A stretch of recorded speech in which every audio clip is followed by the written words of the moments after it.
Salut à tous et bienvenue dans cette nouvelle vidéo. Vous vous demandez sûrement pourquoi certaines personnes en sont presque à refuser de remplacer leurs bonnes vieilles ampoules qui consomment vachement par des LED super économiques. Et bien dans cette vidéo mes amis, nous allons voir pourquoi les LED ne sont pas toujours la réponse en termes d'éclairage.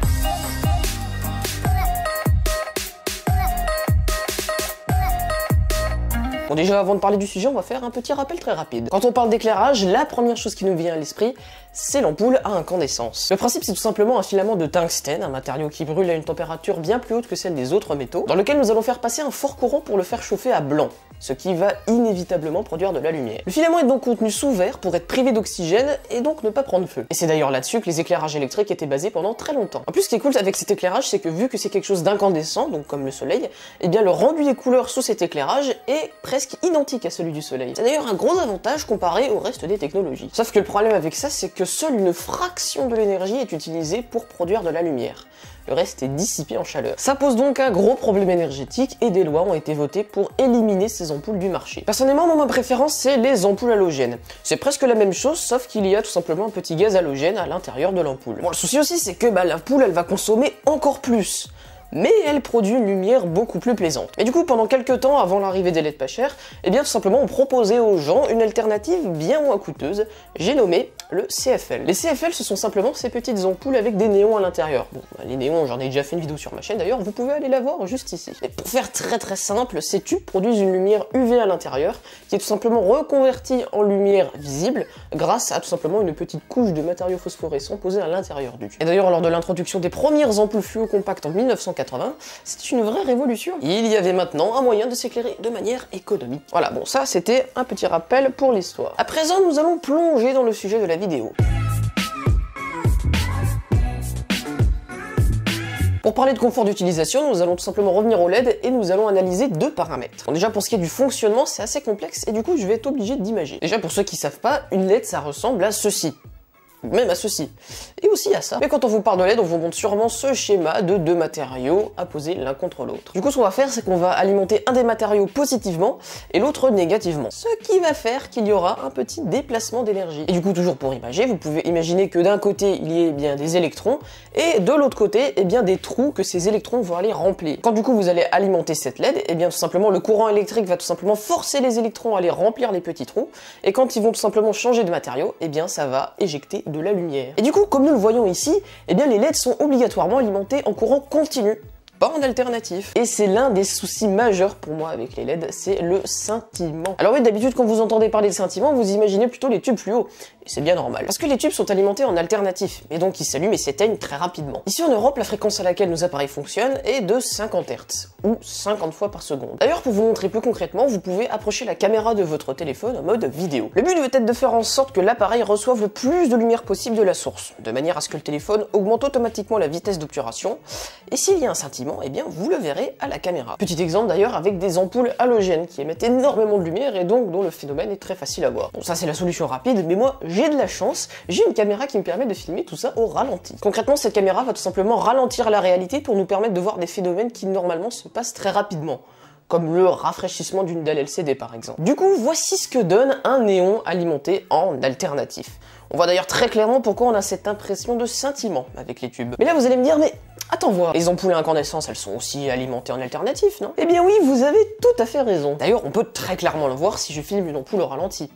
Sauf que c'est là qu'est la différence. Si on a plus de mal à voir scintiller une ampoule à incandescence plutôt qu'un tube néon, c'est tout simplement parce que le filament à incandescence dedans, il va mettre du temps à refroidir. Et bien tout simplement, du coup, pendant les périodes dans lesquelles il n'est pas alimenté, eh bien il va émettre un petit peu moins de lumière. D'ailleurs, si on compare les deux côte à côte, on peut voir que le tube s'éteint totalement, alors que l'ampoule, elle baisse simplement en intensité. Voilà donc déjà le mystère du scintillement résolu. Sauf que vous vous rappelez sûrement que les LED sont obligatoirement alimentés en courant continu, pas en alternatif. Ouais, alors pourquoi du coup les LED scintillent dans ce cas-là? En fait c'est assez con, mais c'est la faute du fabricant. En fait, une LED doit fonctionner avec une tension positive uniquement. Du coup, quand le fabricant design cette ampoule LED par exemple, eh bien il va tout simplement devoir incorporer dans la petite base là, un circuit qui rectifie la tension, qui transforme tous les pics négatifs en positifs. Sauf que du coup, pour économiser, eh bien, le fabricant il va rarement designer un circuit qui linéarise totalement l'alternatif. Et du coup, certes la tension restera positive, mais comme vous pouvez le voir, il y aura quand même quelques indices de reste de la tension alternative. Et selon comment ce circuit est designé, eh bien l'alternance sera plus ou moins importante. Ce qui fait que malgré que vous achetiez des ampoules qui peuvent uniquement fonctionner en continu,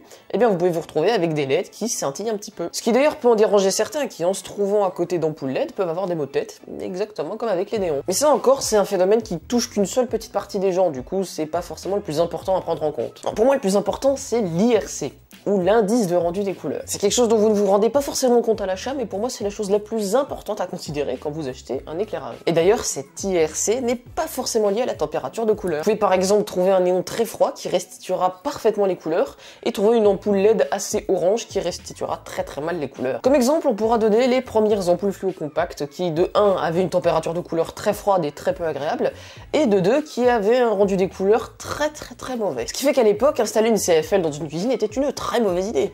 Alors pourquoi? Parce qu'étant donné que le rendu des couleurs influe sur la perception de celle-ci, si vous éclairez un plat avec la lumière du jour, il aura absolument pas la même gueule que si vous l'éclairez avec une CFL qui a un mauvais rendu des couleurs. Du coup, il aura sûrement l'air dégueulasse votre plat. Petit exemple avec de la sauce tomate qui, sous la lumière du jour, peut être très appétissante, et qui, sous une lumière artificielle, peut être du genre marron. Enfin, par contre, les LED qui sont donnés pour 80 ou moins, je les déconseille très fortement. Vous aurez peut-être sûrement l'impression que la lumière est agréable, mais en réalité, les couleurs seront très mal rendues, et c'est surtout gênant pour la bouffe. Et comme dernier problème, je citerai bien sûr celui que vous devez sûrement tous connaître, le problème de la lumière bleue. C'est le truc auquel on nous dit de faire attention quand on achète des LED. Alors c'est quoi déjà cette histoire de lumière bleue? Tout d'abord, je vais éviter de parler de la lumière bleue qui nous abîmerait la rétine à force de regarder un écran, parce que ça je trouve que c'est une énorme connerie. Ça reste un avis personnel, mais si vous voulez en débattre, je serais ravi de le faire avec vous dans l'espace commentaire. Enfin, quoi qu'il en soit, ici je vais vous parler du dérèglement du sommeil. Ça, c'est avéré. Le pic de lumière bleue produit par les LED va tout simplement affecter notre rythme circadien, qui est tout simplement le truc qui régule nos cycles jour-nuit. Et du coup, le soir, eh bien, ça va vous maintenir éveillé, comme si vous étiez sous la lumière du soleil. C'est vrai qu'il y a qu'avec les LED qu'il y a ce problème, et je pense que ça peut être très dérangeant si par exemple le soir vous n'arrivez pas à vous endormir alors que vous venez de passer une demi-heure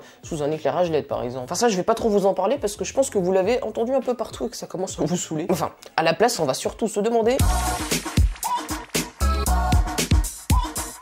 Comme je vous l'ai dit, moi le problème que j'ai avec les LED, c'est surtout l'IRC. C'est souvent la chose qu'on découvre après l'achat et qui est jamais très appréciable. Les ampoules à incandescence, donc bon là-dedans je regroupe les classiques et les halogènes, ont un rendu des couleurs de 99%. Et puis bah c'est normal, hein, tout simplement parce que ça mimique le comportement du soleil. Les tubes fluo sont dans la majorité des cas horribles pour restituer les couleurs. C'est d'ailleurs pour ça qu'on les trouve que dans les salles de bain ou dans les lieux publics. Jamais dans les cuisines. Et il reste vrai que certaines LED sont plutôt bien faites et très agréables. Par exemple, mon plafonnier dont je vous ai parlé dans la dernière vidéo est un plafonnier LED de chez Ikea avec des ampoules Ikea. J'avoue que j'ai été assez surpris quand même que ça soit de la température de couleur, de l'incandescence et surtout qu'il y ait un IRC de plus de 90. Ce qui fait que ça se rapproche quand même vachement du soleil. Et du coup, bah ouais, c'est vrai que la bouffe, elle a pas l'air mal hein, sous ces LED. Non, il y a pas de bouffe dans le coin, hein, je sais pas pourquoi je regarde là. Le gros problème avec des LED de qualité, c'est que ça reste cher. Et c'est sûr que c'est pas avec des ampoules à 2 € que vous allez avoir une rectification de la tension irréprochable et un bon indice de rendu des couleurs. Bon, puis surtout, ces LED Ikea, je vous conseille surtout pas de les acheter parce qu'elles sont censées durer 25 000 heures et puis moi, en 2 ans d'utilisation, il y en a déjà 3 sur 4 qui ont claqué. Ah ça, Ikea, va falloir un petit peu améliorer, hein. Du coup, il est vrai que je préfère encore utiliser des ampoules halogènes au quotidien, même si je sais que ça consomme bien plus pour la même quantité de lumière. C'est peut-être un peu une démarche égoïste, hein, avec tout l'environnement, tout ça, mais... quand même, je pense que je préfère payer encore quelques euros de plus et puis avoir un confort d'utilisation bien accru. Puis me blâmez pas parce que de toute façon les halogènes ça dure pas plus de 2000 heures en utilisation. Du coup d'ici 2-3 ans, et ben toutes les ampoules auront claqué. Surtout que j'ai l'impression que j'ai fait claquer cette ampoule rien qu'en la démontant. Regardez, il y a le petit filament là, oh, c'est triste, putain, elle me servait. Il va falloir que je la remplace, hein. Et vu que l'halogène est maintenant interdite à la vente également, eh bien je serai obligé de faire une transition full LED d'ici là. En espérant quand même que d'ici là, l'industrie ait amélioré tous les points que j'ai reprochés dans cette vidéo.